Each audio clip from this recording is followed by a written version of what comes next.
Egipto, una de las mayores civilizaciones del mundo antiguo. Se han necesitado más de 2 siglos de exploraciones y excavaciones para ir destapando sus misterios. Ahora, usando técnicas de investigación de última generación, vuelven a revisar estos descubrimientos. Por primera vez, los egiptólogos más importantes del mundo se han reunido para desvelar los 10 mayores misterios del antiguo Egipto.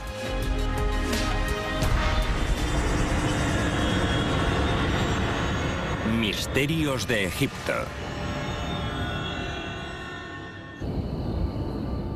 Durante los últimos 200 años, nuestros conocimientos sobre la cultura del antiguo Egipto han ido creciendo. Se han producido incontables descubrimientos, pero se podría decir que 10 de ellos encabezan la lista por orden de importancia. Cada uno de esos 10 grandes descubrimientos es un tesoro en sí, pero también son la entrada a una de las civilizaciones más extraordinarias que nuestro mundo ha visto. Estos descubrimientos son portales al pasado y nos permiten ver cómo vivían los antiguos egipcios, cómo pensaban, qué hacían. Algunos objetos encontrados hace décadas, incluso hace siglos, aún plantean preguntas sin descifrar. Por ejemplo, ¿cómo estas coloridas inscripciones convierten una simple tumba en un centro neurálgico de resurrección? Las escenas y las palabras inscritas en los muros de estas tumbas son como códigos informáticos o como un manual de instrucciones. ¿Qué hay detrás de las oleadas de violencia que profanaron las tumbas más hermosas de Egipto? Sin duda fue el crimen organizado, grupos de hombres organizados y bien estructurados. Los egipcios construyeron a una escala que no sería igualada en miles de años. ¿Pero cómo lo hicieron? Nadie está seguro de cómo esas personas, usando herramientas muy simples y con mucho sudor, pudieron construir monumentos tan asombrosos. Durante 30 siglos, Egipto sobrevivió a repetidas invasiones y resistió ante sus rivales. Los egipcios tenían una cultura tan grande y una historia tan larga que cambiaban ellos a sus invasores más que los invasores a ellos. El doctor Zahi Hawass es el arqueólogo más renombrado de Egipto y es el protector oficial de las antigüedades egipcias. Será nuestro guía en nuestro viaje por su país para explorar los 10 mayores descubrimientos de la egiptología. Vamos a llevaros a una aventura que no olvidaréis en vuestra vida. La primera parada de nuestro viaje es una ingeniosa tecnología que fue clave para que Egipto alcanzara su apogeo. Este descubrimiento fue un milagro. Muestra la gran habilidad de los egipcios. Y sorprendentemente, este gran avance tecnológico está encerrado en una barca. La barca funeraria de Keops.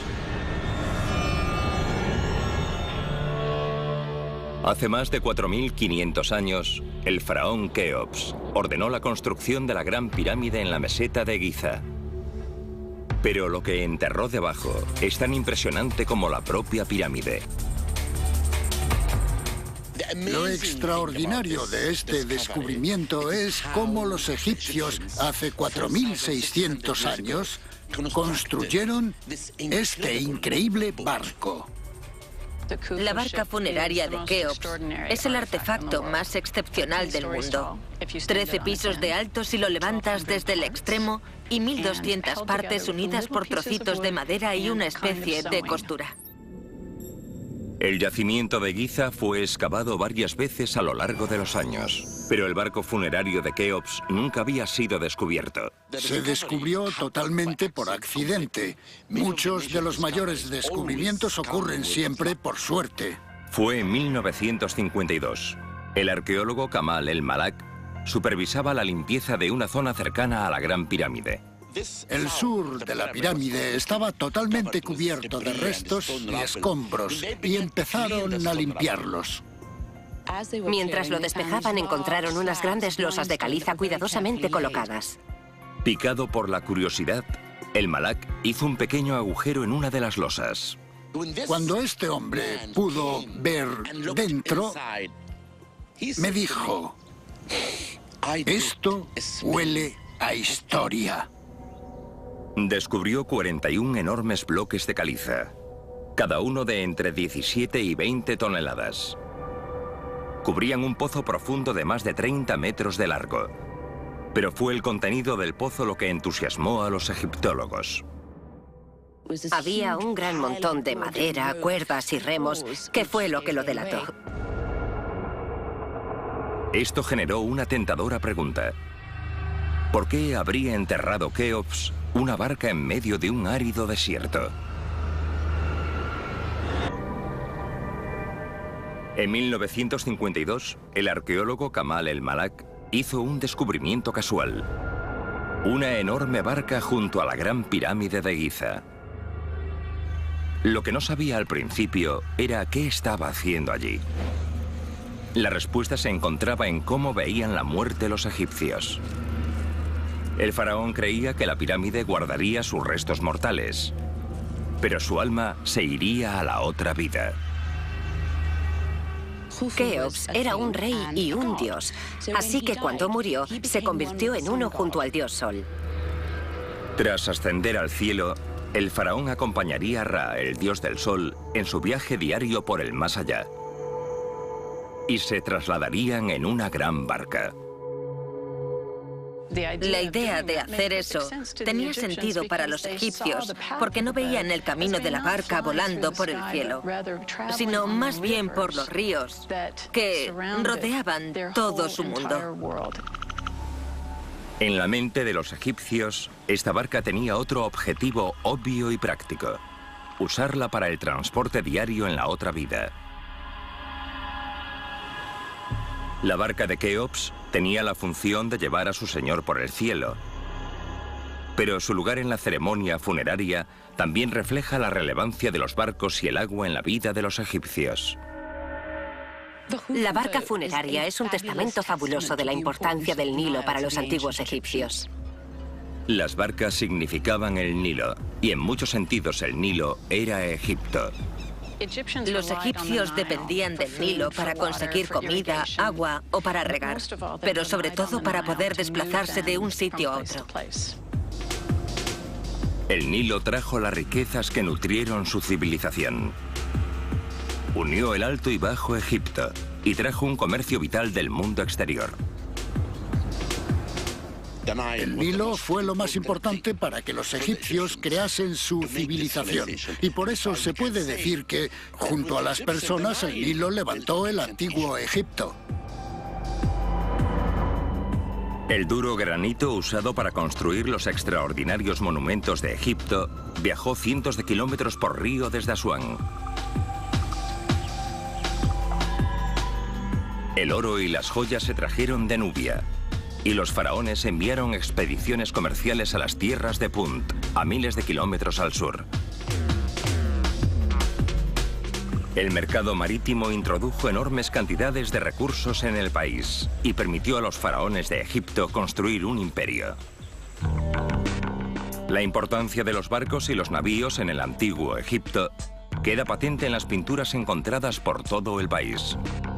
Pero no nos dicen demasiado sobre las técnicas que usaban para construir navíos tan grandes. Para los arqueólogos, el descubrimiento de esta barca tan bien conservada es como encontrar una cápsula del tiempo.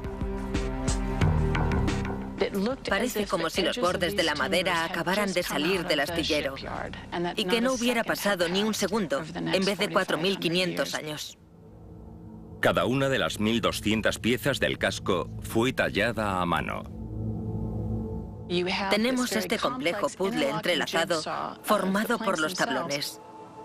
Cada pieza encaja de forma individual y particular en la pieza que tiene encima, debajo y a los lados.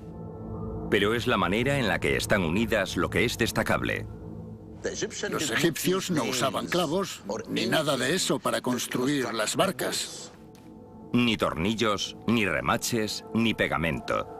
Esta barca está unida con hierba. El esparto es una hierba salvaje y fuerte, abundante en el norte de África. Estos largos ramales de hierba son muy ásperos, pero si los frotas de una manera determinada, forman una cuerda fuerte pero flexible. Unos expertos han creado un modelo a escala. Así usaban las cuerdas para construir las piezas de unión de la barca. Increíble. El desarrollo de esta técnica dio ventaja a los egipcios sobre las naciones rivales. Cuando se construyó la barca de Keops, en la mayoría de los lugares que conocemos hacían solo piraguas talladas en troncos.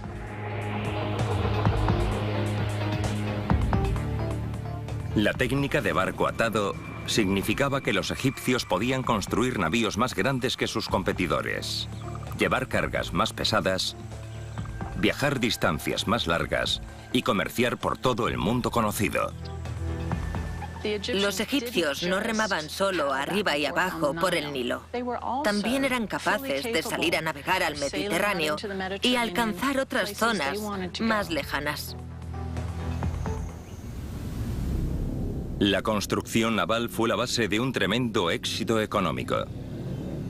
Puso los cimientos para 3000 años de civilización.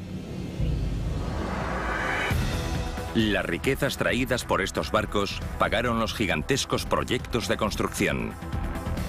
Pero esos templos y monumentos no podrían haber sido construidos si los antiguos egipcios no hubieran dominado las habilidades necesarias para extraer inmensas cantidades de piedra. Gran parte de lo que sabemos sobre los egipcios viene de los testimonios que dejaron en piedra. Esos testimonios han sido fundamentales para poder entender su cultura. El obelisco inacabado.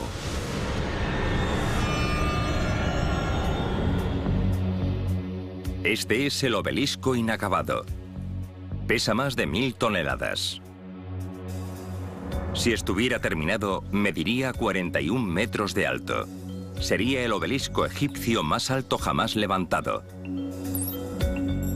Está en la antigua cantera de Asuán, en el Alto Egipto. El obelisco nunca llegó a extraerse del todo. Los arqueólogos no están seguros de por qué lo abandonaron, pero tienen una teoría. El obelisco era el símbolo de la conexión entre el rey y el dios Sol. Los obeliscos son unas figuras precisas de tecnología que tenían un significado espiritual. Para los egipcios el obelisco era un símbolo del sol. Era el rayo solar, así que era como un conductor de energía. Los egipcios creían que los obeliscos eran conductores de luz mística. Recogían y encauzaban energía desde el cielo. Tenía que estar en una pieza de roca maciza. Si estaba rota, significaría romper el rayo del sol y se destrozaría el poder del dios. Cuando los expertos descubrieron una grieta en el obelisco de Asuán, lo abandonaron. La mala suerte de los antiguos egipcios se convirtió en buena para la ciencia moderna.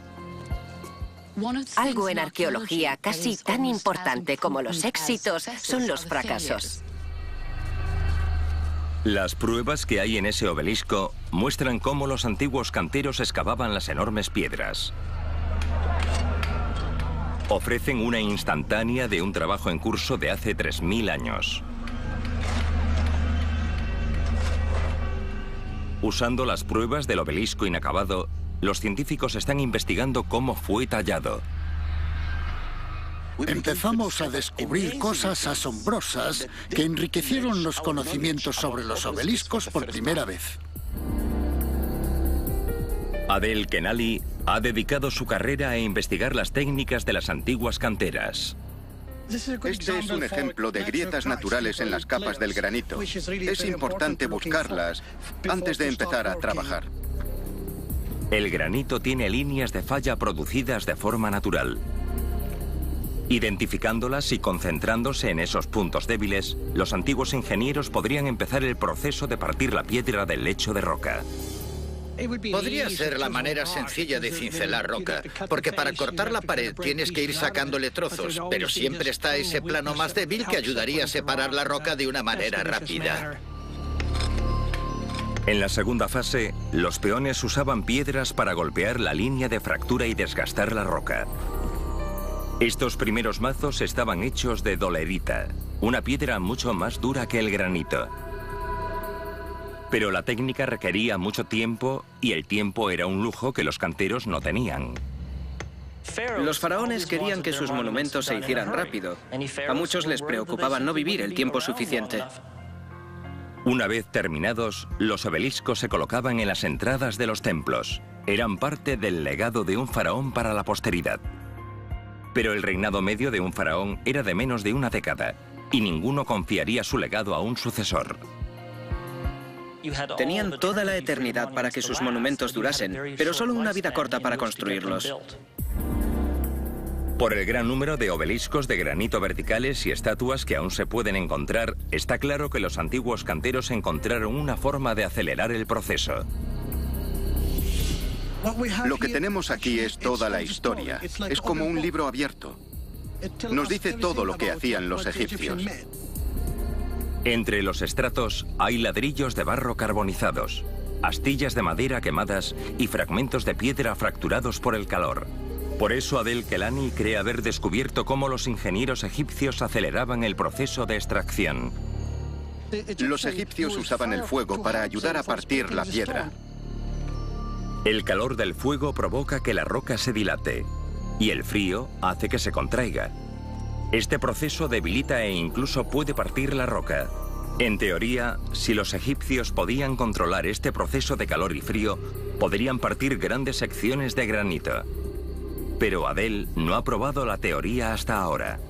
Estoy deseando ver el resultado, porque es un nuevo descubrimiento. Tal y como hacían entonces, Adel ha seleccionado una línea de falla en la roca. Los ladrillos de barro encontrados cerca del obelisco inacabado sugieren que levantaban un muro que contenía el fuego.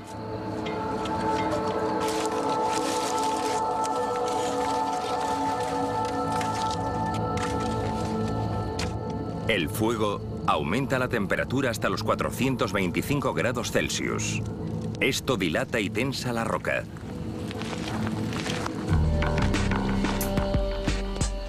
Tras 60 minutos de intenso calor, el agua hace que la temperatura caiga a un 85% en segundos.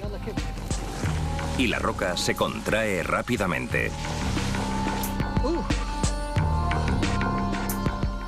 Está caliente, muy caliente.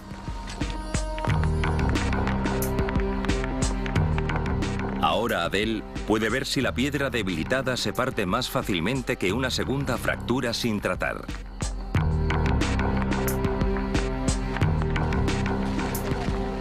Los obreros de esta prueba progresan poco en la línea de fractura. Pero en la fractura quemada, la grieta se ha desmenuzado. Se puede ver cómo la hoguera afectó al granito. Está funcionando muy rápido, más de lo esperado. Esto explica cómo los antiguos egipcios hacían muchos obeliscos en periodos cortos de tiempo. Adel está convencido de que así era como podían extraer cantidades tan grandes de roca en un periodo de tiempo tan corto. Uno de los misterios de las técnicas del antiguo Egipto se ha resuelto hoy con esta operación. El obelisco inacabado les ha dado las pistas. Después, la arqueología experimental demostró que la teoría podía funcionar. Esto explica cómo los egipcios podían extraer piedra a una escala tan asombrosa.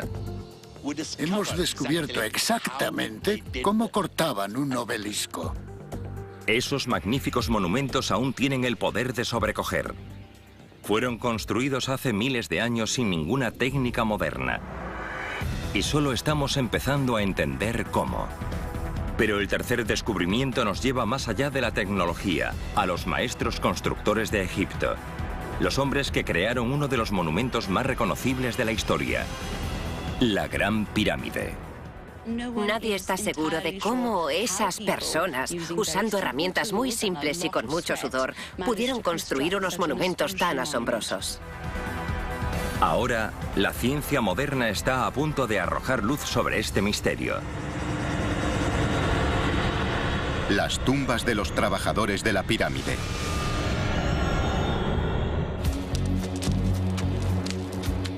Hasta hace poco, se creía que el antiguo Egipto era un país en el que los faraones y los nobles tenían enormes ejércitos de esclavos. Pero nuevos descubrimientos han puesto en duda esta imagen y revelan una jerarquía social más compleja, por la cual se interesaban por el bienestar del trabajador. Las pirámides se encuentran en Giza.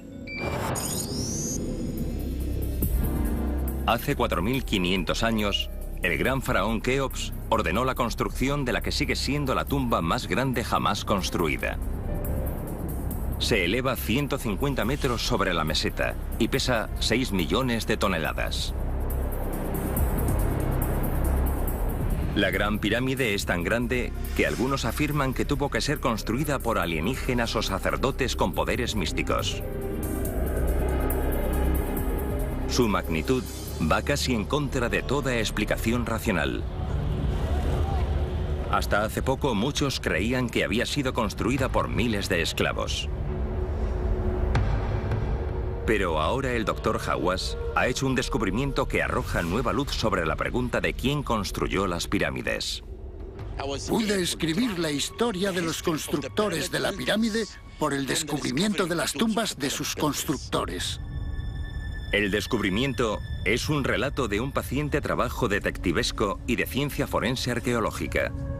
En 1990, el Dr. Hawass descubrió unas pruebas fascinantes. Empezamos la excavación y descubrimos cosas muy extrañas. Encontré huesos y semillas de plantas y me dije, ¿qué será esto? De todos los tesoros que quedan de la época de los faraones, puede que el más reconocible sea la Gran Pirámide de Giza. En 1990, el Dr. Zahi Hawass pretendía saber más sobre quién la había construido. El equipo de Hawass observó que las tumbas de los constructores eran del mismo material que las propias pirámides. Pedazos de caliza, granito y basalto de lo que sobraba de construir la pirámide. Con las piezas que no necesitaban, los constructores crearon tumbas para ellos mismos. Subiendo la ladera, el equipo de Hawass descubrió tumbas más elaboradas. Una tenía un nombre. Una descripción jeroglífica. De hecho, era un inspector, Sarge, el supervisor de los obreros que arrastraban las piedras. Así que la mano de obra tenía una jerarquía organizada. El supervisor fue enterrado en la colina, más arriba que los obreros, un reflejo de su posición social. Las pruebas en las tumbas sugieren que los obreros tenían papeles definidos y responsabilidades precisas. No era diferente a un equipo de construcción moderno. Esta es otra tumba única que he encontrado. Esta tumba pertenecía a un hombre llamado Nefercis. Aquí se puede ver su nombre, Nefercis, pero lo que en mi opinión es único son estas escenas. Nunca las había visto. Están fabricando cerveza y también cociendo pan. Y por eso creo que Nefercis podría ser el que estaba a cargo de la panadería. El Museo de El Cairo contiene estatuillas encontradas en Giza. Representan varios oficios, profesiones y trabajos, como hacer pan y vino. Otros relieves muestran escribas haciendo cuentas y registros para los comerciantes. Y, según parece, los obreros eran valorados y bien cuidados. Las pruebas revelan que incluso había un sistema de asistencia sanitaria. Descubrimos que muchos obreros tuvieron accidentes, como piedras que les caían sobre las manos o las piernas. Se dedicaban a mover piedras pesadas, así que por los esqueletos sabemos que sufrían tensiones en la espalda. Las pruebas forenses muestran que el nivel de cuidados que recibían era sorprendentemente sofisticado.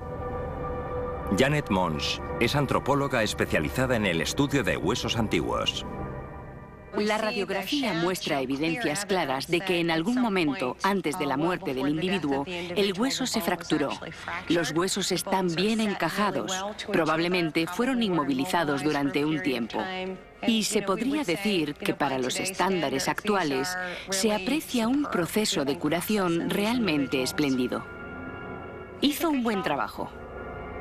Claramente estos obreros eran muy valorados por sus patrones. En un esqueleto de un obrero descubrimos en la calavera que tenía cáncer. Le hicieron una cirugía cerebral y vivió 2 años más después de eso. Prueba de la consideración que les tenían. En vez de explotar a los constructores de la pirámide, los antiguos egipcios apoyaban a su mano de obra y les proporcionaban beneficios y actividades sociales. Incluso hay pruebas de que enviaban a obreros de vacaciones. Una talla en relieve llamada Hotel Esteali muestra lo que podían esperar cuando visitaban el equivalente del antiguo Egipto de un hotel. Un restaurante y un bar, con sus bebidas alcohólicas, baile e incluso una resaca. Ser obrero era un privilegio poco común. Te pagaban bien, te cuidaban bien y de hecho era un trabajo fácil. Las tumbas de los que hicieron la pirámide han descifrado la compleja infraestructura de una sociedad próspera. Este descubrimiento demuestra algo importante. Las pirámides no fueron hechas por esclavos. Las tumbas de Giza eran las de la gente común, no de reyes, y por ese motivo los cazatesoros las han ignorado. Como resultado, han permanecido intactas pruebas mucho más valiosas. Pero fue otra tumba, que permaneció sellada durante 35 siglos, lo que produjo el descubrimiento más conocido de la egiptología, la tumba del faraón más famoso de todos, Tutankamón. Este no es el icono de una estatua, es el icono de todo un mundo. ¿Quién fue el hombre detrás de la máscara dorada? El tesoro de Tutankamón. El Valle de los Reyes se encuentra en la orilla oeste del Nilo. El valle contiene 63 tumbas. Pero durante siglos, la que pertenecía a Tutankamón permaneció oculta. En 1922, el gran explorador y egiptólogo Howard Carter pretendía encontrarla. Howard Carter estuvo 5 años, 5 temporadas, intentando encontrar la tumba, hasta que un día por la mañana, cuando los obreros empezaron a limpiar la zona, encontraron 15 escalones que llevaban a la entrada de la tumba. La tumba descendía 10 metros en la roca caliza del valle. El final del hueco estaba bloqueado. Carter hizo un agujero en la roca. Y vio en esta habitación cosas maravillosas. La tumba contenía no solo el cuerpo del faraón, sino más de 3.000 tesoros de valor incalculable. Desde entonces, la tumba ha sido un imán para egiptólogos que estudian la momia y los tesoros que contenía. Y ahora, gracias a los avances tecnológicos, los arqueólogos pueden investigar más en profundidad. Pueden ver al rey niño como nunca lo habían visto antes. Están usando la ciencia médica moderna para estudiar su cuerpo de 3.500 años. Las tomografías axiales o TACs toman miles de radiografías de un cuerpo y las juntan para crear una imagen en 3D. El TAC es realmente maravilloso en arqueología. Se puede ver todo. Se puede ver cómo murió este rey, cuándo murió. Se puede ver todo. El escáner de sus dientes ayuda a determinar la edad en el momento de su muerte. Su dentadura es realmente informativa. Se puede ver que las raíces no están del todo desarrolladas en la muela del juicio. No sería descabellado decir entre 18 y 20. Los expertos están investigando un agujero misterioso en la parte trasera de la cabeza del rey Tutankamón. ¿Podría ser esta la herida que lo mató? Si te fijas, en el cráneo se ve un agujero en la parte trasera. Hay daños en las vértebras superiores e incluso en la base del cráneo, en el foramen magno, el lugar donde se conecta. La herida concuerda con el tipo de daño que se infligiría en un ataque. Ese agujero hizo creer a todo el mundo que el Chico de Oro fue asesinado. ¿Encontró el joven rey una muerte violenta? Una pista podría estar en el antiguo proceso de momificación. Nadie está seguro de por qué los antiguos egipcios decidieron momificar a los muertos. Pero puede ser porque el desierto seca de forma natural a la gente. Los animales morían, se quedaban en el desierto y los egipcios al encontrarlos verían que estaban perfectamente conservados. Lo primero que hacían era deshidratar bien el cuerpo. Y lo hacían usando natrón. Sin el natrón no se podía momificar. El natrón es un agente deshidratante como los paquetes de gel de sílice que se usan para mantener secos los equipos electrónicos hoy en día. El natrón es una mezcla de sal y bicarbonato de sodio y lo que hace es secar todo el líquido del cuerpo y eso crea una momia. Pero ciertos órganos tienen demasiada agua dentro para momificarlos así. Si dejas los órganos dentro, se pudren y estallan. Así que el siguiente paso era extraer los órganos internos y el cerebro. Entonces cortaban la cabeza, lo enganchaban para sacarlo y vaciaban el cráneo. Entonces, ¿podría la herida de la cabeza ser el resultado del proceso de momificación más que de un ataque? En la Universidad de Pensilvania, Janet Monsch ha estado estudiando los TAC de la momia del rey Tutankamón. Se llaman daños ante-mortem, y si es en el hueso o en el tejido, se aprecia cierta curación si la persona estaba viva. Esto parece un daño post-mortem. Podría haber pasado en el proceso de embalsamado. El agujero en la calavera del rey Tutankamón concuerda con el tipo de agujero que se hacía durante la momificación. No tuvo nada que ver con un asesinato ni nada similar, ni hubo ningún acto delictivo.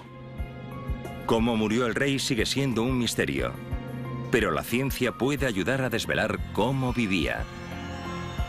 Parece ser que el faraón no era tan majestuoso como su máscara mortuoria sugiere. Tenía esta bonita barbilla cuadrada.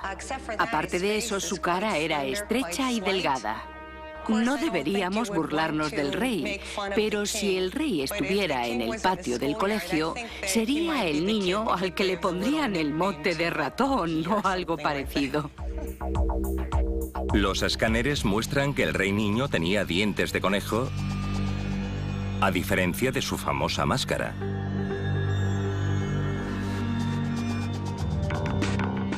El tesoro con el que fue enterrado el rey niño puede decirnos aún más. La tumba de Tutankamón ha proporcionado más riquezas que todos los otros descubrimientos de Egipto juntos. Esta famosa máscara fue enterrada con 6 cuadrigas enteras y con oro por valor de millones de euros. Pero lo que hace que esta tumba sea única es el hecho de que el hallazgo estaba del todo intacto. Más allá de todos esos fabulosos lingotes de oro que se cuentan prácticamente por cientos de kilos, tenemos un equipo funerario completo de un faraón de Egipto. Los objetos nos cuentan cosas sobre la personalidad del faraón. Y estaban diseñados con la misma calidad que los que habría usado en vida. Es increíble que gastaran tanta energía para crear cosas como esos pequeños tapones de botella hechos de alabastro. Son perfectos, unas obras de arte exquisitas, pero no estaban hechas para que las viese la gente. Se enterraban con el rey y nunca se volvían a ver. El tipo de objetos revelaban cosas sobre en qué creía Tutankamón. Los egipcios creían que la otra vida era parecida a esta, pero mejor, así que tenías que llevarte todo contigo. Los objetos que el rey niño quería en el más allá eran los que había disfrutado en vida. Sabemos que le gustaba un juego de yeso llamado Senet, porque fue enterrado con varios tableros, desde uno grande de mesa a una versión de este tamaño de viaje, hecha de marfil, es diminuta. Tutankamón era el soberano supremo de una antigua superpotencia. Pero estos objetos nos recuerdan su juventud y quizás nos permitan vislumbrar su carácter. La egiptóloga Nadia Lokma ha descubierto pruebas fascinantes en el eje de una de las cuadrigas doradas de Tutankamón. Si miras aquí, descubrirás que en el eje hay unas líneas muy profundas, todo alrededor, aquí y aquí. Y si la mueves, descubrirás que están en derredor. Estas marcas demuestran que la rueda se movía. Cuando se movía, dejaba esta marca. Sugiere que el joven rey, igual que los adolescentes de hoy, tenía pasión por la velocidad. Parece probable que Tutankamón fuera enterrado con una cuadriga con la que había corrido por el desierto de Egipto. Es solo un ejemplo de cómo los análisis modernos nos permiten vislumbrar la personalidad del niño faraón.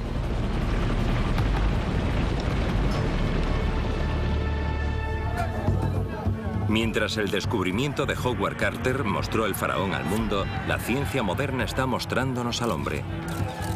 Es posible que un análisis exhaustivo de los objetos de la tumba y de la momia desvele más detalles sobre el ser humano que está detrás de la máscara. Pero en el antiguo Egipto, la inmensa mayoría de la población no eran reyes o reinas. Eran hombres y mujeres normales y trabajadores. Aunque las ruinas que quedan nos permiten saber cómo era el antiguo Egipto, es más difícil saber cómo vivía su gente. El quinto descubrimiento nos da la posibilidad de entender la vida de la gente normal en la ciudad de los constructores de tumbas. Es como una mirilla de fisgón a la vida del antiguo Egipto. La ciudad de los constructores de tumbas. La ciudad de Deir el-Medina ofrece una perspectiva poco común de la vida diaria en el antiguo Egipto. Se encuentra en la orilla oeste del Nilo.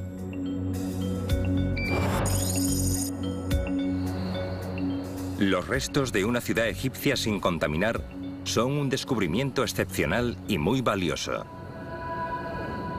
Deir el-Medina permaneció intacta desde que sus habitantes se fueron, así que es un gran recurso para reconstruir las vidas de los antiguos egipcios. Perdura porque se construyó con piedra. La mayoría de las ciudades del antiguo Egipto se hicieron en las orillas inundables del Nilo con barro cocido, que al final se acababa deshaciendo. Lo espectacular y afortunado de Deir el-Medina es el hecho de que haya sobrevivido. Era el hogar de 280 personas y fue construido en una localización insólita. Está en el alto del desierto, a 1 hora andando del Valle de los Reyes. Esto lleva a los arqueólogos a pensar que se hizo aquí a propósito para alojar a la gente que trabajaba en el valle. Les encargaron la edificación, la construcción y la decoración de las tumbas de los reyes en el valle. Parece ser que las familias vivían en su propia casa de una planta. Esta era la puerta principal de una casa de un hombre que yo creo que era uno de los capataces. Debía de ser una persona muy influyente. Los artesanos, orfebres y constructores de tumbas disfrutaban de una alta posición social en una tierra en la que la mayoría trabajaban duro muchas horas como granjeros. Los obreros tenían un trabajo fácil, si se piensa bien.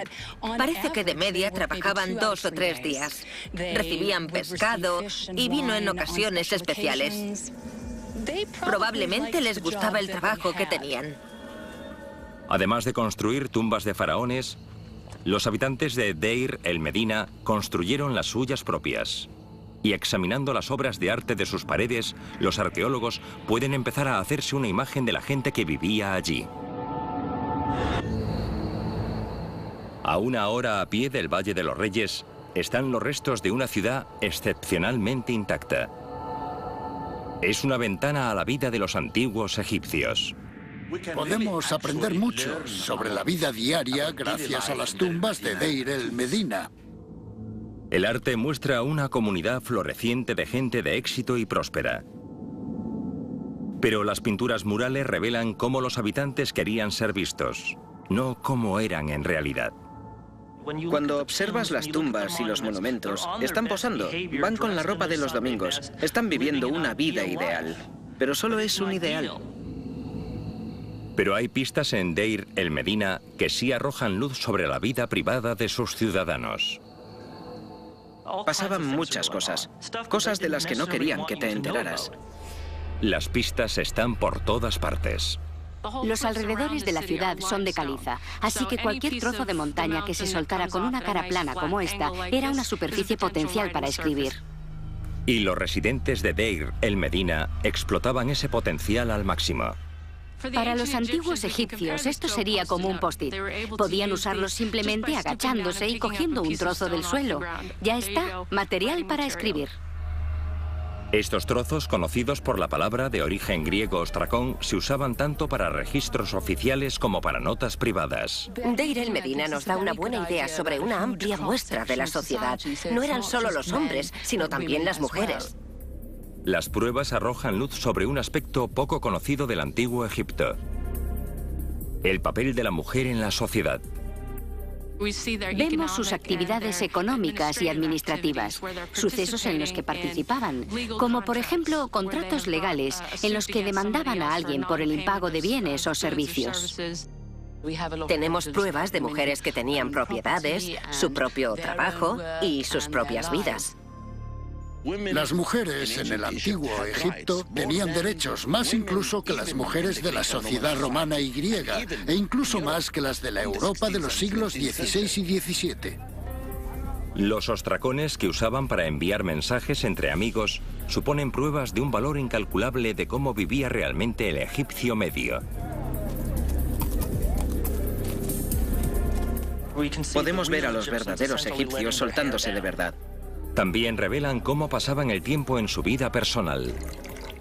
Les gustaba beber, obviamente les gustaba fornicar y les encantaba cotillear. Gracias a ellos se puede reconstruir la vida de hace 3000 años y saber cómo vivían, y todo gracias a una caliza escrita. Las pruebas en Deir el Medina revelan que no tenían unas vidas muy diferentes a las nuestras. Este descubrimiento nos dice, por primera vez, cosas no sobre reyes, sino sobre la gente corriente y sus vidas. Los egipcios eran gente muy espiritual. Creían que los muertos seguían influyendo en todos los aspectos de la vida de Egipto, desde más allá de la tumba. En el siguiente episodio, Zahi Hawass nos ilustrará sobre esa otra vida, reabriendo una tumba que ha permanecido décadas cerrada. Hurgaremos en el funcionamiento de un superordenador mágico de 100 metros de largo y nos encontraremos con los 5 mayores hallazgos arqueológicos que han cambiado nuestra percepción de los misterios del antiguo Egipto.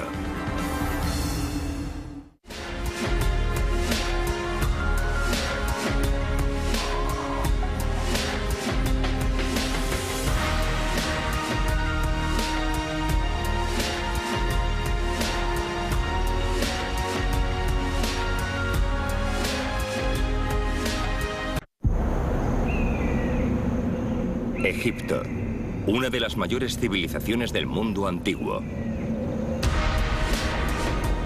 Se han necesitado más de 2 siglos de exploraciones y excavaciones para ir destapando sus misterios. Ahora, usando técnicas de investigación de última generación, vuelven a revisar estos descubrimientos. Por primera vez, los egiptólogos más importantes del mundo se han reunido para desvelar los 10 mayores misterios del antiguo Egipto.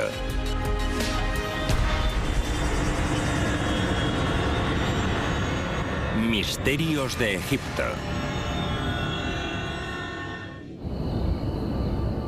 Durante los últimos 200 años, nuestros conocimientos sobre la cultura del antiguo Egipto han ido creciendo. Se han producido incontables descubrimientos, pero se podría decir que 10 de ellos encabezan la lista por orden de importancia. Cada uno de esos 10 grandes descubrimientos es un tesoro en sí, pero también son la entrada a una de las civilizaciones más extraordinarias que nuestro mundo ha visto. Estos descubrimientos son portales al pasado y nos permiten ver cómo vivían los antiguos egipcios, cómo pensaban, qué hacían. Previamente hemos explorado los 5 primeros hallazgos de los 10 más extraordinarios, desde la tumba de Tutankamón a la Gran Pirámide de Giza. Pero es imposible entender la vida egipcia sin entender sus creencias sobre la vida tras la muerte. Lo que tenemos aquí es la guía del autoestopista o un manual básico de la otra vida. La tumba del faraón Seti I. El Valle de los Reyes contiene 63 tumbas. Una de las más grandes es la del faraón Seti I, nuestro siguiente descubrimiento excepcional. Proporciona abundante información sobre la actitud de los antiguos egipcios sobre la vida tras la muerte. La tumba de Seti I es una de las más extraordinarias que hay en el Valle de los Reyes. Su descubrimiento en la orilla oeste del Nilo hace 2 siglos fue casi un milagro. A finales del verano de 1817, un explorador italiano llamado Giovanni Belzoni llegó al yacimiento. De joven, había trabajado como forzudo de circo, pero su segunda carrera fue la de explorador. Inspeccionando la geología del Valle de los Reyes, el aventurero italiano descubrió 8 tumbas en solo 2 semanas. A la tercera semana, ya había duplicado el número de tumbas que se sabía que existían allí. Pero hasta el 16 de octubre, Belzoni no hizo el hallazgo que le aseguraría su reputación. Cuando Belzoni encontró esta tumba en 1817, fue un milagro. Le brillaban los ojos. Encontró un pasillo pequeño y pensó, una tumba intacta. Para proteger el arte mural de la humedad y los contaminantes, la tumba de Seti está cerrada al público. Pero como director del Departamento de Antigüedades, el Dr. Hawass tiene autoridad para acceder. La entrada baja majestuosamente por el lecho de roca. La tumba está excavada en la profundidad de la roca, más de 100 metros. Contiene algunas de las obras más espectaculares que tenemos del antiguo Egipto. Cada superficie disponible está pintada.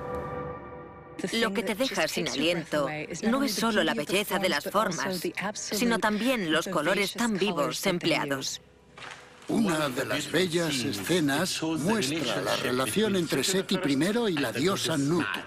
Pero lo asombroso es que en todas las escenas se puede ver que ella lo abraza para mostrarle su apoyo y su bendición para ir hasta la otra vida. Los arqueólogos están analizando las pinturas para entender mejor qué creían los antiguos egipcios que le pasaría a su faraón tras la muerte. Es de los pocos enterramientos del Valle de los Reyes que nos dice cómo esta tumba convertiría al rey en un dios. Los antiguos creían que por el día el dios del sol, Ra, conducía el sol a través del cielo trayendo vida a la tierra. Pero de noche viajaba al inframundo para luchar contra demonios que amenazaban Egipto. El ciclo era de vital importancia. Los egipcios creían que si no se completaba, el sol no saldría. El Nilo dejaría de fluir y se acabaría el mundo.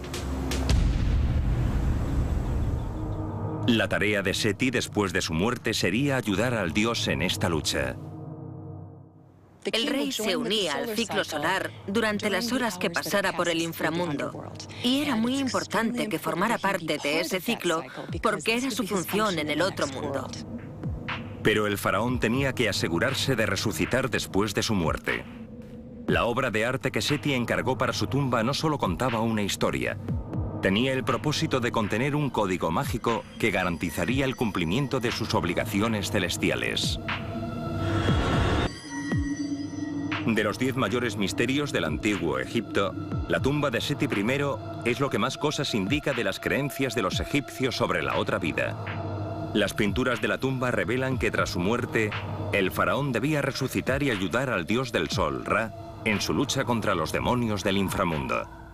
La tumba es una máquina de resurrección. Las propias escenas y las palabras inscritas en los muros son como códigos informáticos, como un manual de instrucciones.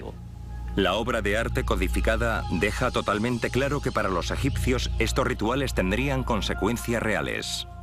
Si crees en la magia, una varita mágica no es diferente a un martillo. Es una herramienta. Funciona. Cumple un propósito. Aquí las imágenes de las paredes representan el paraíso, donde gobierna el dios Osiris. La obra de arte muestra claramente a Seti siendo recibido por el dios. Pero esto suscita un problema.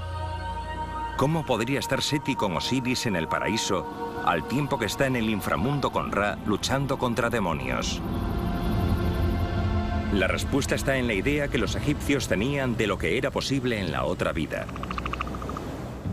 Los egipcios eran muy listos respecto a su otra vida. Creían en la multitarea. La religión egipcia sostenía que sus dioses y faraones podían estar en muchos lugares al mismo tiempo. Hay que entender que el punto de vista racional, el punto de vista lógico, es un constructo de la mente occidental que proviene de la antigua Grecia. Los egipcios, en vez de ver las cosas como contradicciones, las veían como dos caras de la misma moneda. Gracias al descubrimiento de la tumba de Seti I y la posterior investigación sobre su contenido, tenemos una idea más clara de cómo veían su mundo y el que había más allá. Pero todavía se están descubriendo vestigios del antiguo Egipto. Algunas estimaciones sugieren que de los templos, edificios y objetos egipcios que perduran, el 70% aún están enterrados.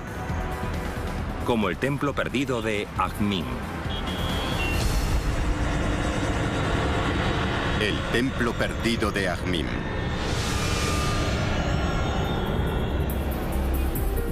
Algunos eruditos creen que los antiguos egipcios construyeron muchos más monumentos de lo que se pensaba. El templo perdido de Akhmin es un testimonio impresionante que apoya esta teoría. Egipto es famoso por las pirámides que hay cerca de Giza, en el norte. Los visitantes también acuden en masa a los extensos complejos del templo de Luxor en el sur. Pero nuevas pruebas sugieren que los egipcios construyeron a una escala colosal por todo el país. Para los turistas, e incluso para muchos egiptólogos, el centro de Egipto es terra incógnita. ¿Podría esta zona desconocida ocultar el templo más grande descubierto jamás? Akhmin está situado en el centro de Egipto, 320 kilómetros al sur del Cairo. Aquí hay indicios de un enorme templo, pero está enterrado bajo la ciudad moderna.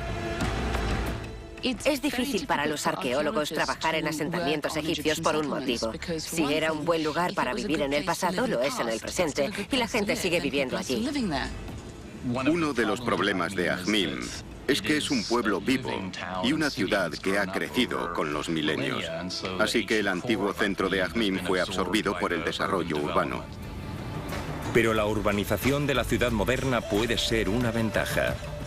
La urbanización es un arma de doble filo y más en Egipto. Cuando en un yacimiento como Akhmin decidieron construir una oficina de correos en los 80 y abrieron una zanja, se toparon con una estatua magnífica. En 1981, mientras hacían los cimientos para un nuevo proyecto urbanístico, los trabajadores destaparon la base de una gran estatua. Era de Ramsés el Grande, uno de los faraones más poderosos de Egipto. La altura de esta estatua podría superar los 55 metros. Era gigante. Entonces, a solo 50 metros de allí descubrieron otra estatua inmensa. Estamos frente a los pies de la estatua más hermosa, completa y grande de una fémina jamás creada en el antiguo Egipto. La estatua es de la esposa de Ramsés, Meritamón. Muchos creen que era la legendaria reina que encontró a Moisés y lo crió como a su hijo. La magnitud de las dos estatuas da una pista del tamaño del templo. Pero cualquier otra ruina que pudiera existir está enterrada bajo la ciudad moderna. Los arqueólogos deben descubrir qué hay ahí sin excavar. La egiptología es una ciencia rigurosa, porque no solo implica excavación, también implica muchísimos análisis. La primera pista que obtuvieron de qué podría encontrarse bajo la superficie proviene de escritos de viajeros de hace más de 1000 años, que hablan de un yacimiento colosal en Ajmín. El sol ha tenido tiempo de salir y volver a ponerse antes de que hubiera terminado de explorar las ruinas. Una segunda pista de la posible magnitud es que todos los templos de Egipto seguían un plano similar. Los templos del antiguo Egipto son la morada de los dioses, algo así como el punto en el que el reino divino conecta con el de los humanos. La idea era hacer un modelo arquitectónico del cosmos, y hay una especie de distribución formal en esos templos. Como las iglesias, mezquitas y templos modernos, los templos del antiguo Egipto seguían una distribución determinada. Así que si los arqueólogos estudian un templo totalmente visible, pueden aplicar esos conocimientos al yacimiento de Ajmín. Este es el templo de Amón-Ra en Luxor, a 170 kilómetros al sur. Analizando su distribución, los expertos pueden predecir dónde podría estar enterrado el resto del yacimiento de Ajmín. Mansour Boreik es un especialista en diseño de templos. Creo que el templo de Ajmín era más grande que este, pero tiene la misma distribución que el templo de Luxor. La distribución estándar siempre empieza con un largo paseo de piedra. Este lleva a una inmensa puerta flanqueada por 2 estatuas. En Ajmín es donde se encontraría la estatua de Ramsés. Dentro hay un patio. Esta podría ser la ubicación de la estatua de la reina Meritamón. Pero este es solo el principio. Hay más patios que se extienden por 240 metros hacia el santuario interior. Tengo una imagen del yacimiento en el ordenador. Como conoce tanto la localización de las estatuas de Ajmín como la distribución del templo de Luxor, el Dr. Beckner puede calcular la magnitud de este templo. Podemos hacernos una idea de la magnitud del templo por este campo de fútbol que se encuentra en la parte superior derecha de la imagen. Se puede ver que la extensión probable de este templo abarca 4 o 5 veces la longitud de ese campo de fútbol. Nos podemos hacer una idea de que era un templo realmente inmenso. Incluso sin una excavación completa, los arqueólogos pueden estar casi seguros de que el templo de Ajmín fue construido a gran escala. Esto podría ser el principio del templo y el santuario podría estar bajo aquellas casas. Deben hacer más investigaciones antes de poder determinar el tamaño exacto. Podremos descubrir de verdad el templo completo. Pero algo está claro. Se está desvelando una nueva imagen del antiguo Egipto. Era una nación más grande y desarrollada de lo que imaginábamos. Debieron de urbanizar una franja continua a lo largo del Nilo. No solo en los yacimientos famosos del norte y el sur, sino también en el mismo centro de Egipto. El gobernante más famoso de esta superpotencia fue Ramsés el Grande. Unas imágenes en los muros de uno de los templos más grandiosos de Egipto ilustran el dilema que casi lo destruye. Nuestro octavo descubrimiento es el templo de Abu Simbel. El paradigma del ego de Ramsés, o de la divinidad de Ramsés, y la espectacular naturaleza de sus logros, tiene que ser Abu Simbel. El gran templo de Abu Simbel. El templo de Abu Simbel da fe del dilema al que se enfrentaron los faraones. ¿Cómo reinar como Dios y como hombre? Los relieves de los muros del templo cuentan la historia de lo cerca que estuvo el gran faraón de fracasar en su misión. Abu Simbel está en el sur de Egipto, cerca de la frontera con el actual Sudán. En la roca hay talladas 4 estatuas gigantes. Y cada centímetro de los muros está cubierto con ilustraciones que representan los triunfos del faraón. En 1871, cuando el aventurero Giovanni Belzoni llegó al yacimiento, el templo había sido totalmente cubierto por el desierto. Belzoni se puso a trabajar extrayendo miles de toneladas de arena, pero cada cubo que sacaba era reemplazado por más arena que se deslizaba por la duna. A punto de rendirse, descubrió una solución sencilla al problema. Al mojar la arena, se quedaba en su sitio.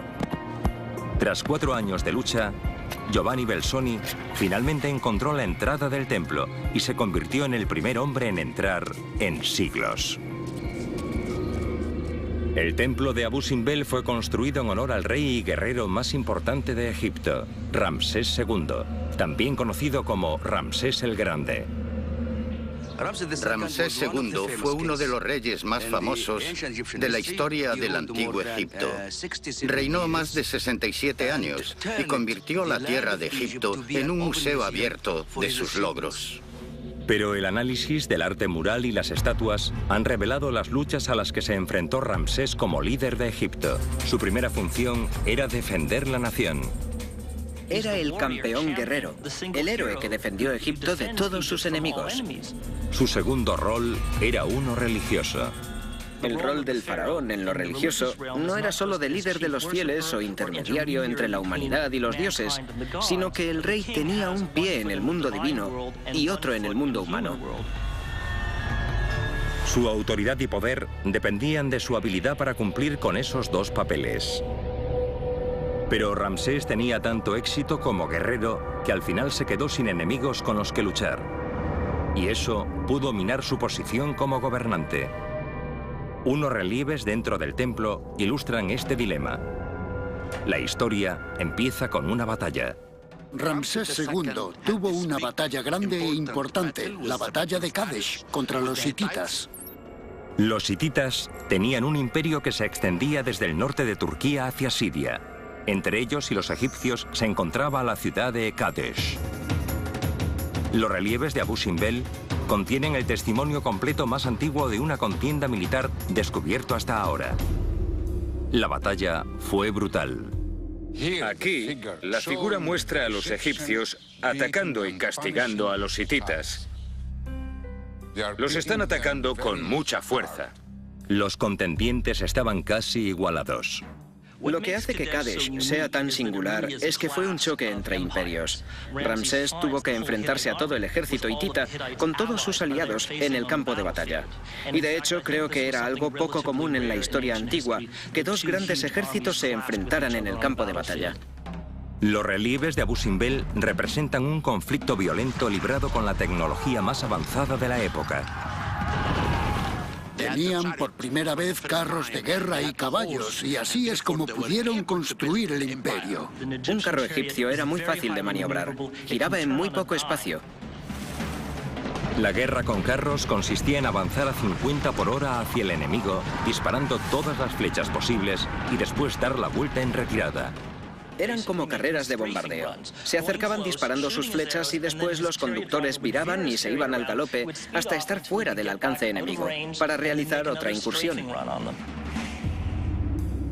Al final, Ramsés mantuvo a los hititas a raya y defendió con éxito su país. En el año 21 de su reino firmó un tratado de paz con el imperio hitita. Los hititas fueron los últimos grandes enemigos de Egipto. Sin batallas que luchar, Ramsés ya no podía cumplir la función de guerrero. Ramsés tenía un problema político. Abu Simbel revela su solución. La manera en la que lo resolvió fue ir al extremo opuesto y enfatizar su papel religioso. Si no podía demostrar que era un guerrero porque no tenía con quién luchar, podía decir, soy un dios viviente. Ramsés declaró su divinidad. En ese punto, Ramsés puso ambos pies en el mundo divino y se convirtió en un dios viviente. Abu Simbel se convirtió en un templo no solo para los dioses, sino para el propio Ramsés como dios. Aquí estamos entrando en el santuario, lo sagrado del lugar sagrado, el lugar donde Ramsés II desafió a los otros dioses y se situó entre ellos. Tenemos su estatua en el santuario, con las otras estatuas de los 3 dioses mayores de Egipto. Él es uno de ellos. Es igual a ellos. Fue un golpe maestro político. Fue la tapadera perfecta para un anciano débil. Ser un dios viviente, y no sabemos nada sobre sus facultades mentales. ¿Seguía viendo? ¿Se había quedado ciego? No lo sabemos. Al crear este personaje divino, Ramsés se encargó del dilema político que su propio éxito había creado. Y eso podría haber sido lo que le permitió convertirse en uno de los faraones con el reinado más largo de la historia. El penúltimo descubrimiento de los 10 más importantes aclara uno de los períodos más turbulentos del antiguo Egipto.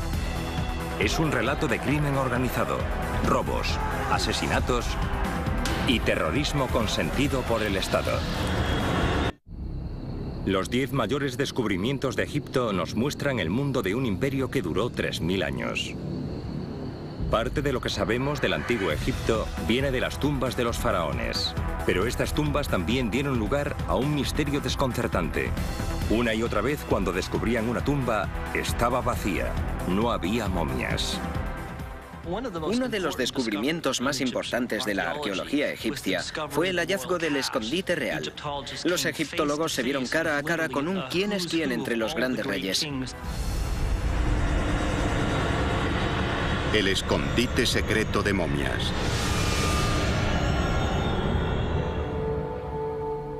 El hallazgo del escondite de las momias reales desaparecidas nos cuenta muchas cosas sobre el estado político de Egipto en el cénit de su poder. Los vestigios se encuentran en la orilla oeste del Nilo. El Valle de los Reyes es el hogar de las tumbas de algunos de los mayores faraones de Egipto. Pero casi todas las que fueron descubiertas parecían haber sido saqueadas. Sin momia real, ni tesoros. Pero a unos 5 kilómetros del Valle de los Reyes hay un cañón. No contiene tumbas y creían que tampoco secretos. Pero en 1890, un pastor que buscaba una cabra perdida halló en una grieta entre los riscos la entrada a una cueva. Y cuando entró en el hueco, vio un pasillo de más de 60 metros excavado en la roca.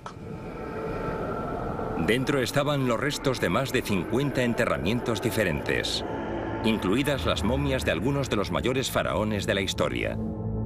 Para resolver el enigma de por qué estaban allí, los arqueólogos tuvieron que contemplar el estado social y político de Egipto hace 3000 años. Era una época en la que el mundo conocido estaba al borde de una guerra y Egipto corría el peligro de ser destruido para siempre.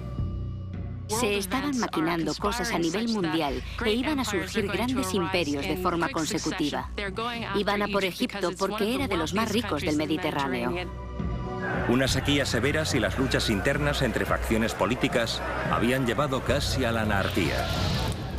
Con tantos problemas, los ecológicos, los políticos y las invasiones extranjeras, tenemos un caso de derrumbe del sistema. Cuando un gobierno complejo se enfrenta a varias amenazas y problemas, si vienen de uno en uno se pueden solucionar. Pero si llegan todos al mismo tiempo, el sistema no lo soporta y todo empieza a caer en cascada y a fallar. Cuando las instituciones se vinieron abajo, el hambre llevó a la gente al único lugar en el que sabían que encontrarían oro: las tumbas de los faraones. De noche, la gente solía ir y entrar en busca de momias. Entraban en las tumbas y lo rompían todo. Estos actos de sacrilegio nacían de la desesperación. Una vez que esa línea entre la civilización y el caos se cruzaba, nada, ni la creencia en los dioses, el miedo al sacrilegio o a la condena eterna, impedían que se robaran tumbas y profanaran templos.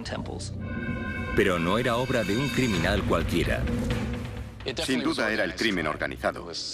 Grupos de hombres organizados y bien estructurados con un sistema de jerarquía interna incluso. El robo de tumbas era una especie de industria en expansión. Este fue uno de los primeros ejemplos de crimen organizado de la historia. Todo el mundo entraba en el negocio de los robos de tumbas. Todo el mundo, incluidos los oficiales superiores, que si no estaban implicados en los robos, hacían la vista gorda y se llevaban una gratificación. Pero algunos sacerdotes del templo de Luxor aún se veían como los guardianes de la religión egipcia y de las tumbas de los faraones. Se propusieron rescatar y esconder las momias reales.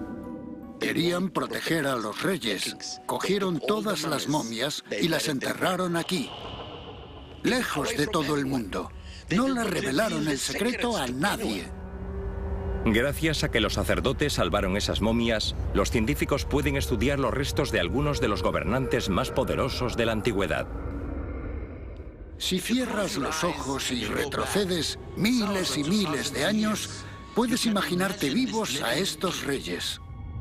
Después de que las momias fuesen descubiertas, fueron llevadas al Museo Egipcio de El Cairo, donde se conservan en cajas herméticamente selladas. Si entras en esta sala ahora, ves cadáveres y cuando los observas te asustas, te ríes y sonríes y lloras. Pero cuando usemos la ciencia, será la primera vez que todas estas momias nos hablen. Una de las momias era la del gran faraón Ramsés II. Esta es quizá la momia más famosa del Museo del Cairo. La mayoría de las cosas que sabemos de sus logros vienen de estudiar los textos y el arte de los muros de sus templos. Su monumento no presenta al verdadero Ramsés, al hombre, al de la vida diaria. Presenta una visión idealizada de quién era el rey, como una figura superhumana. Pero el análisis de la propia momia podría permitirnos comprenderlo mejor. Un estudio forense de los dientes nos dirá cuántos años tenía cuando murió. Sin duda es un hombre anciano. Y lo digo porque aprecio un gran desgaste en los dientes y por la pérdida de algunos de ellos. El escáner muestra que Ramsés tenía un absceso grave en la boca.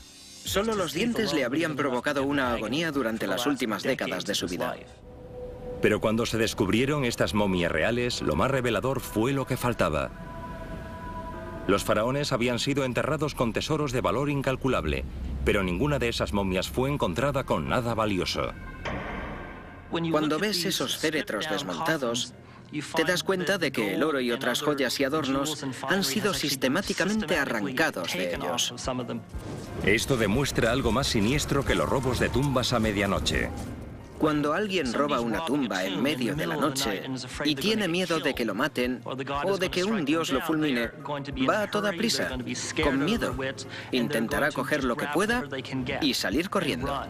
Pero esos cuerpos habían sido metódicamente saqueados. Esto sugiere que lo hacían los mismos grandes sacerdotes. La misma gente que los salvó sacó los últimos pedazos de oro y adornos que tenían encima. Aunque los sacerdotes eran tanto salvadores como ladrones, dejaron a la ciencia un recurso inestimable. Fue un arma de doble filo, porque estaban haciendo algo bueno al esconder esas momias en un lugar secreto y protegerlos de esta forma, pero también robaban sobre la marcha. Varios de nuestros 10 mayores descubrimientos nos acercan a las vidas de cada faraón. Pero por el escondite real, entendemos mejor una sociedad al borde de la anarquía. Y cuando la nación se derrumbó, otros imperios se apresuraron en sacar provecho. Egipto sufrió cientos de años de invasión. Pero en vez de ser destruida, la cultura egipcia era tan fuerte que fueron los invasores los que adoptaron las costumbres y creencias de su nuevo hogar. El poder de la cultura egipcia se muestra de forma espectacular en nuestro último descubrimiento.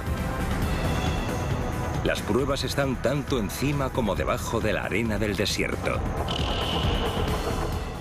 Si vas por debajo de la tierra encontrarás momias cubiertas de oro. De hecho, había cientos de momias intactas perfectamente conservadas. El Valle de las Momias de Oro.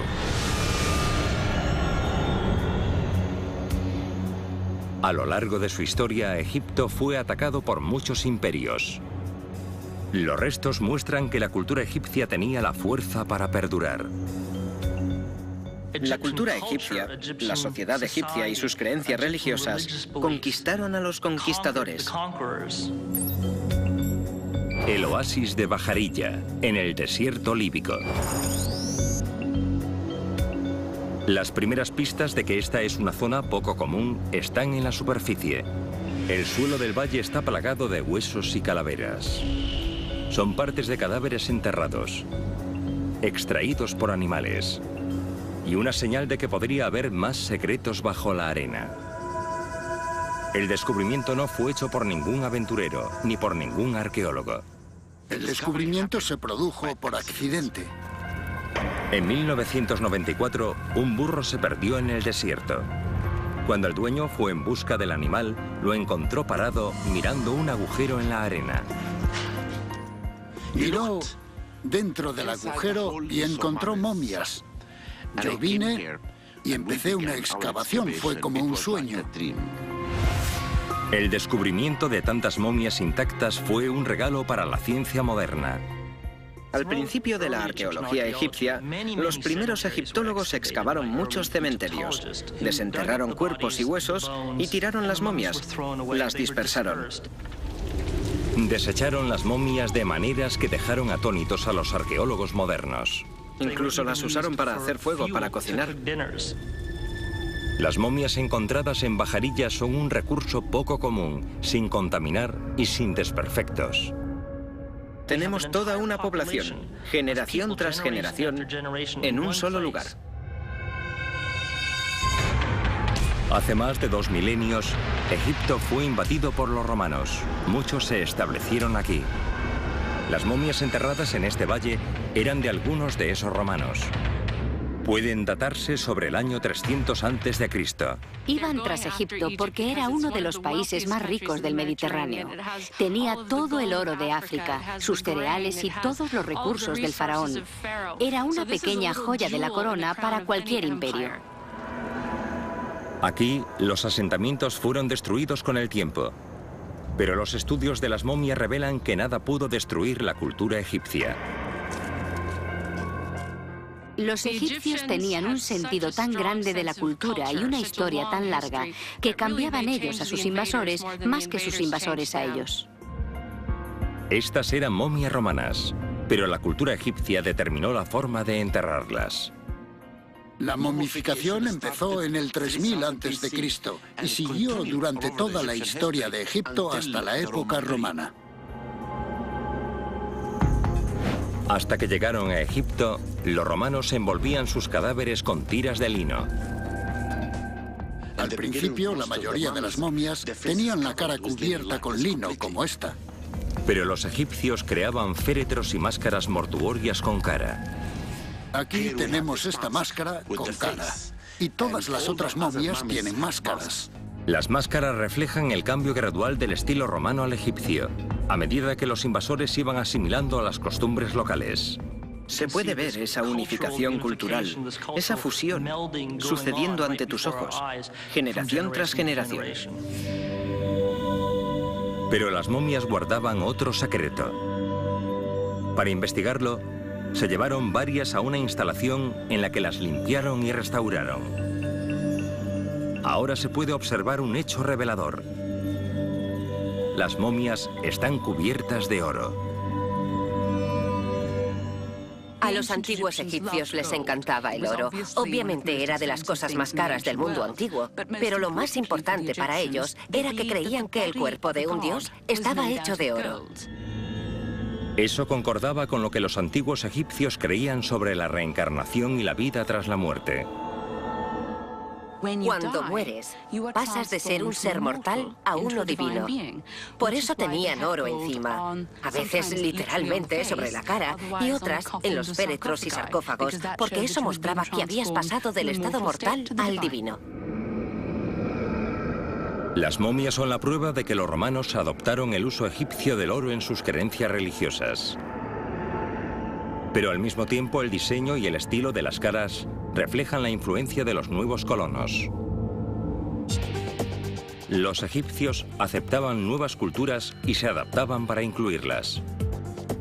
Antes de que llegaran los romanos, el arte y el diseño de los sarcófagos eran muy estilizados y no representaban fielmente a la persona que contenía. Los estudios de la momia del rey Tutankamón, por ejemplo, han revelado que no se parecía a la cara de su famosa máscara. Pero los romanos introdujeron un concepto nuevo en el diseño de máscaras: el realismo. Así es como era realmente la persona. Este nuevo concepto individualizó a cada momia. Representaban la cara de manera realista. Ninguna momia era parecida a otra. Todas eran totalmente diferentes. Las momias de oro son la prueba de la fusión de lo faraónico y lo romano en una nueva civilización egipcia. Algo para complacer a los romanos y algo para complacer a los egipcios. Las momias del valle demuestran que pasara lo que pasara en su historia, Egipto era tanto fuerte como flexible. Esto permitió continuar las creencias y tradiciones que eran esencialmente egipcias. El sentido de identidad les dio estabilidad para librarse de cualquier imperio y abrazar cualquier cosa nueva que llegase. Los 10 mayores misterios de Egipto representan una extraordinaria colección de tesoros, y juntándolos todos ahora, es posible completar la imagen del mundo en el que vivían los antiguos egipcios.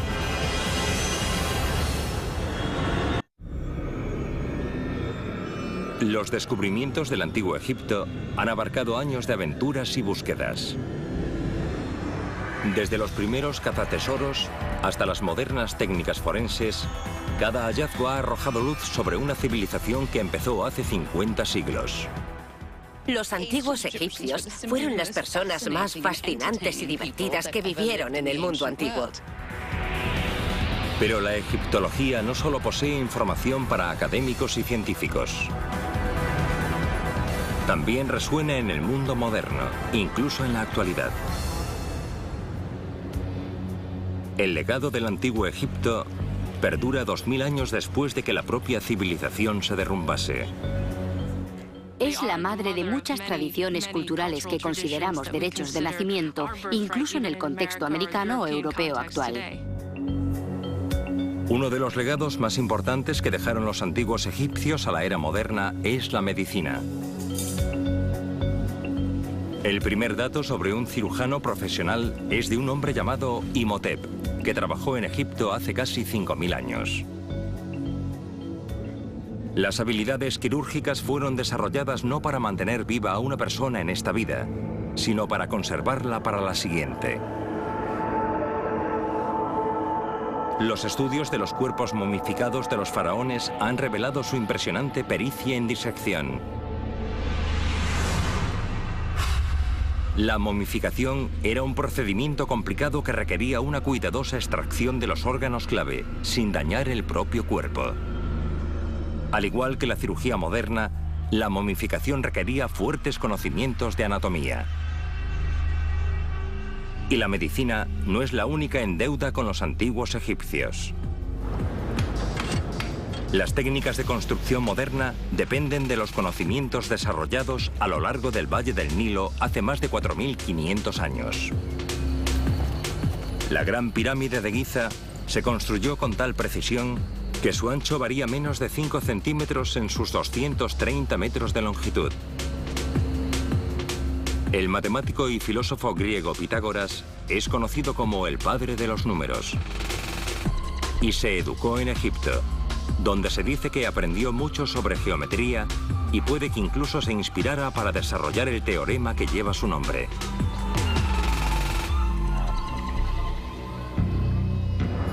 Cuanto más exploran los científicos modernos el antiguo mundo egipcio, más se revela la deuda que tenemos con esta civilización. Una nueva vía de investigación se oculta en el Valle de los Reyes. Desde la tumba de Seti I a los tesoros de Tutankamón, el valle ha producido muchos de los hallazgos más importantes del antiguo Egipto.